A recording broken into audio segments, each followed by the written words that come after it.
particular moment. It's an absolute mess. The disrespect is unbelievable what they've given to Ty Lue.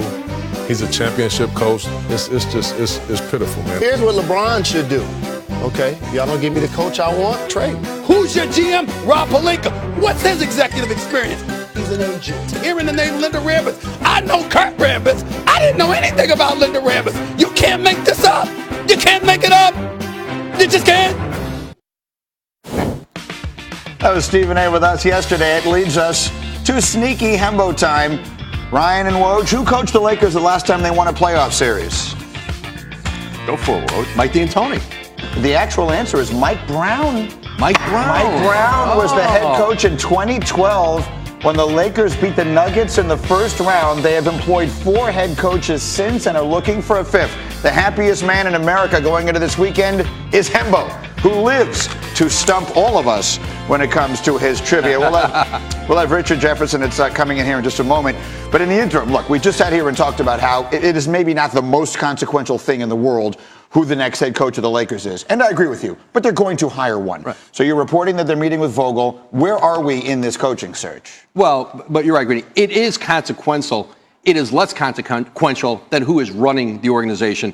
But they talked with Frank Vogel. They're expected to talk with Lionel Hollins, who's been out of the league for a couple of years. Jason Kidd is a coach who they interviewed last week for the head coaching job. They wanted him on Ty Lue's staff as an assistant. If it's important to you that LeBron James has a relationship with his head coach, they do have that with Jason Kidd. They played on Team USA in 2008 together, built a strong bond then. I know LeBron James certainly respects him as a competitor, respects him as a leader. He had success in Milwaukee with the Nets, got 2 different teams in the playoffs.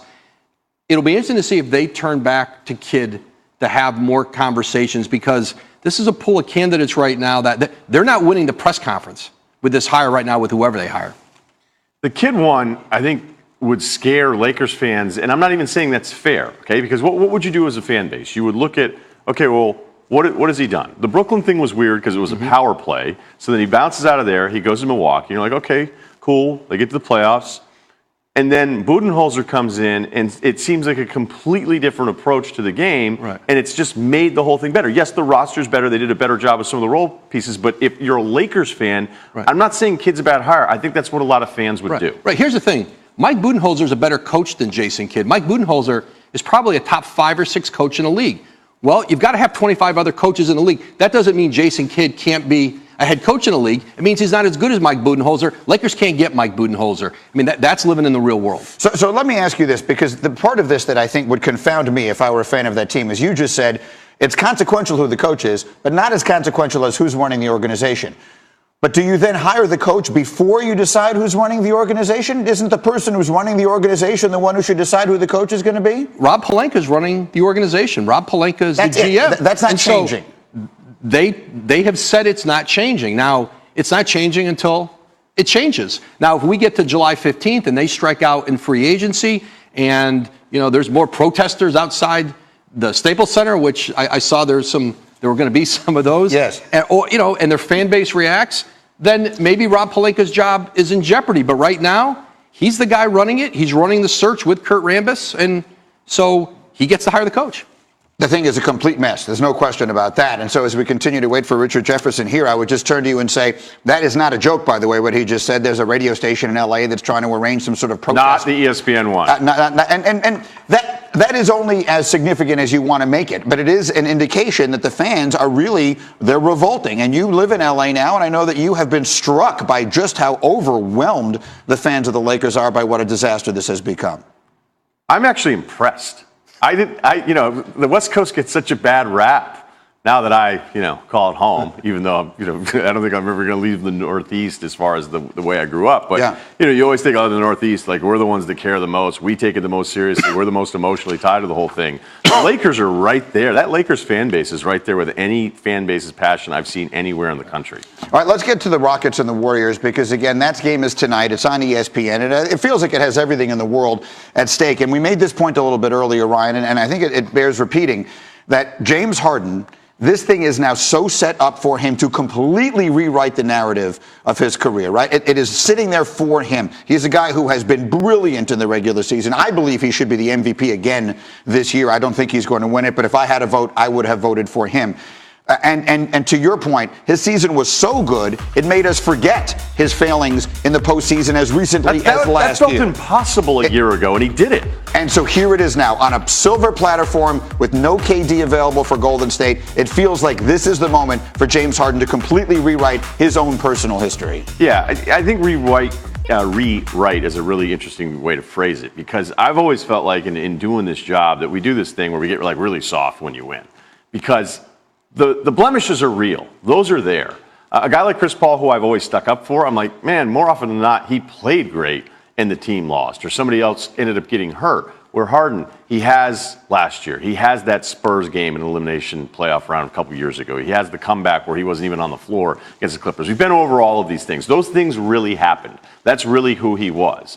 And as great as this regular season's been, and this was nuts, what he just did, it doesn't mean all of that stuff disappears, but it at least means that no one, whenever he has a failure past that, now it doesn't matter as much anymore. Those are the rules that we seem to play with when we're talking about individual legacies. I've got Richard Jefferson on the phone here. We're having some difficulty getting him up on camera. So Richard, thank you for jumping in here bright and early out there in L.A. And I want to just get you to chime in, if you would, on this from the mentality of the athlete. Here's a guy in James Harden, again, who has had his failings at this juncture in the playoffs in the past, and now going up against a Warriors team without Kevin Durant. There's a feeling here on our set that there's a lot of pressure on Harden to finally break down this door here. What's your perspective?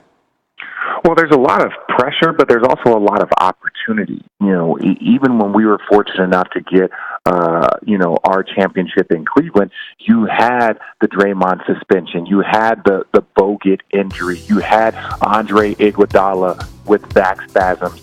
So you had a lot of different things going on that allowed for us to get to the momentum. And you look at the Boogie Cousins injury and now the Kevin Durant injury, you have multiple opportunities for the Houston Rockets to now take control of this series.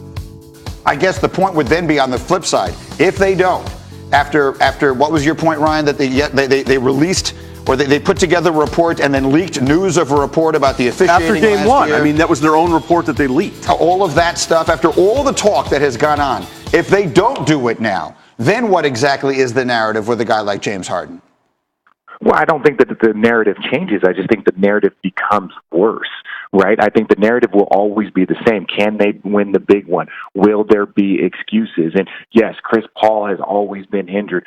James Harden, does he show up in that moment when you need his best? I think that's really going to be the narrative. The only problem is now it's going to increase it. I will say this, the situation where they ended up losing in Game 5 with Kevin Durant out and James Harden really not even being aggressive. All year long, he stood at the top of the key and ISO'd basketball for 48 minutes. And then here in the last 8 minutes of a game with no Kevin Durant, he doesn't play that way. So that to me is a little alarming, but what I think it will do, I think it will start this conversation a little bit earlier for him and his team, and hopefully D'Antoni can say, hey, this is who we are. This is who we've been. We need you to stand up at the top of this key, especially now, because I think that they're going to be able to defend the Warriors in a way that they haven't been defended in years. You know, and Richard said it, like the 16 team that won a championship in Cleveland, in history, people just remember it as one of the great NBA final victories ever. But Draymond was suspended. Steph Curry wasn't 100%. No one cares. They won. And for Houston and for James Harden, they will have beaten the Warriors in one of the most dominant stretches of any one team in the modern era. This is a historical team in Golden State. People will just remember James Harden and Chris Paul got past them. This is a conference semifinal. I mean, he's just getting to a conference final. Legacies aren't made in conference semifinals, but beating this Golden State team, even with Durant out, that's going to be impactful. That's going to be remembered. No question. And Richard, I have one more for you quickly. Again, you've known Luke Walton for an incredibly long time. You won a championship with LeBron and you live in Los Angeles. So you have as much insight into what's going on with the Lakers right now as anyone I can think of. What do you make of the circumstances right now with the Lakers in LA?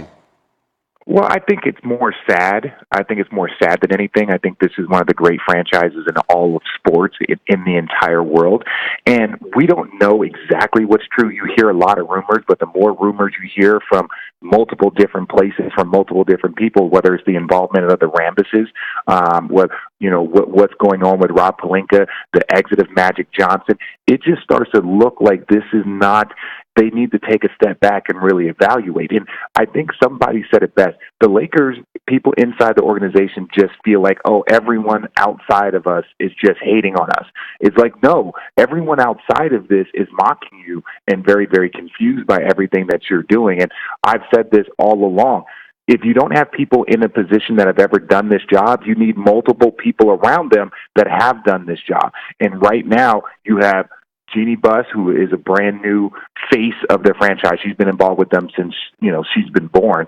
But then Rob Pelinka's never done this. Then you have really no one else that anyone could recognize that is around. And if the Rambuses are giving input, it is asinine to assume that someone wants to take on an assistant coach that could be their replacement.